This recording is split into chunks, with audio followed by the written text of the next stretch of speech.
Bonjour, bonjour. J'espère que vous allez bien. Chez moi, ça va très bien. OK? Donc, dans cette vidéo, je vais vous montrer quelques paramètres puisque, comme vous le savez bien, il y a eu une grande mise à jour dans EasyChange. Voilà. Donc, ici, quand vous prenez l'application EasyChange comme ça, on a par exemple, si tu veux partager l'application avec une personne, euh, tu dois cliquer sur ici, mes fuel. Voilà. Quand vous cliquez ici comme ça, vous allez voir, voilà par exemple, c'est votre lien de référence comme ça. Votre lien de référence qui est là, vous pouvez copier. Voilà. Comme également, vous pouvez partager directement dans un groupe WhatsApp. Voilà. Ou bien vous pouvez partager sur Facebook. Tous ceux qui vont utiliser votre lien de EasyChain pour acheter des crypto-monnaies, vous allez bénéficier des crypto-monnaies qui vont venir s'ajouter sur ça. Voilà. Donc déjà, moi, j'ai déjà au moins 630 francs, 630 francs à travers mes éléments qui font les transactions avec EasyChange. Voilà. Donc, ça veut dire que ici, vous avez le choix. Si vous voulez, vous pouvez partager l'application avec vos amis, vos frères, et puis c'est tout. Voilà. Les jours que je veux, je vais cliquer sur la partie retirer, et puis je vais retirer mes 630 francs. Voilà. Mais comme c'est pas beaucoup, d'abord, je laisse. Ensuite, il faut noter que dans EasyChange, vous pouvez aller ici, nous sommes dans paramètres comme ça, pour voir qu'est-ce que vous avez, quelle information là-bas. Également, on a historique, on a profil. Voilà, donc commençons dans paramètres.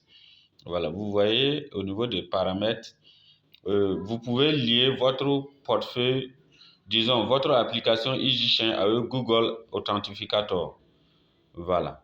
Moi, j'ai décidé de ne pas lier ça puisque c'est une plateforme d'échange et une plateforme de conversion. Ce n'est pas une plateforme de détention de pièces.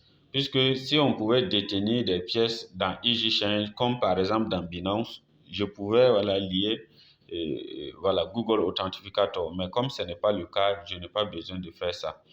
Également, vous pouvez cliquer ici, changer la langue. Si vous parlez anglais, vous mettez anglais. Voilà, comme moi je parle français, donc du coup, c'est français que j'ai mis. Voilà, comme ça, ça dit que si j'ai cliqué comme ça, j'ai mis en anglais, donc je remets en français. Voilà, comme ça, c'est en français. Donc, je disais que ici, vous pouvez également mettre la langue en français ou soit tout ce que vous voulez, vous pouvez le faire. Ici, c'est le mot de passe. Voilà, si vous oubliez votre mot de passe, vous pouvez rentrer ici. Et puis voilà, vous allez changer le mot de passe si vous voulez, ainsi de suite. Moi, je n'ai pas besoin de faire tout ça. Ensuite, on vient dans historique. Historique, ça, c'est le cas où vous avez eu à faire des transactions dernièrement et que, par exemple, la transaction EasyChain n'a pas payé, ne vous a pas payé et que vous voulez réclamer la transaction. Voilà. Par exemple, moi, mon historique au niveau de EasyChain, je clique ici puisque je n'ai pas de choses en attente. Je n'ai pas de transaction en attente. Donc, du coup, mon historique, si je clique là-bas, vous allez voir comme ça. Voilà, vous allez voir, vous voyez, depuis 2000, ça c'est depuis 2024, août, hein, voilà, 8e mois, c'est août. Voilà, donc du coup, voilà, mon avant-dernière transaction que j'ai fait, c'est hier, c'est ça qui est carrément en bas.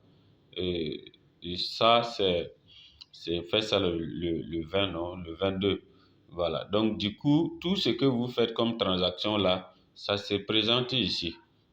Ça se représente ici sur la partie historique. Ça veut dire que ici, quand vous venez, si par exemple une transaction n'a pas été validée, vous voyez, on a mis ici validé. Si ça n'a pas été validé, automatiquement, on va vous dire que non, ça n'est pas validé, en attente. Voilà, mais quand c'est validé, c'est validé. Donc, du coup, toujours est-il, EasyChain, c'est la meilleure des plateformes en matière de transactions, puisque dès que vous avez envoyé votre argent ou bien dès qu'il a reçu vos dollars, il va vous envoyer un mail. Voilà, donc du coup, ça fait que moi, j'ai la classe parmi le premier parmi les échangeurs au monde, au niveau de l'Afrique. Voilà. Donc du coup, ici, c'est votre profil. Je suppose que vous avez déjà fait votre KYC. Voilà, puisque si vous n'avez pas pu vérifier votre KYC, vous ne pouvez même pas acheter des choses, des crypto-monnaies au niveau de EasyChange. Voilà. Côté adresse, il n'y a pas de problème, vous pouvez laisser ça. Et ce n'est pas une obligation. Voilà. Également, si par exemple tu veux te déconnecter et puis se reconnecter avec un autre compte. Là, tu cliques sur déconnexion. Voilà, tu te déconnectes et là, en ce moment, tu peux te reconnecter quand tu veux, à tout moment. Donc, du coup, comme ce n'est pas une plateforme d'échange où on dépose de l'argent, donc moi, je préfère ne rien faire là-dessus. Voilà.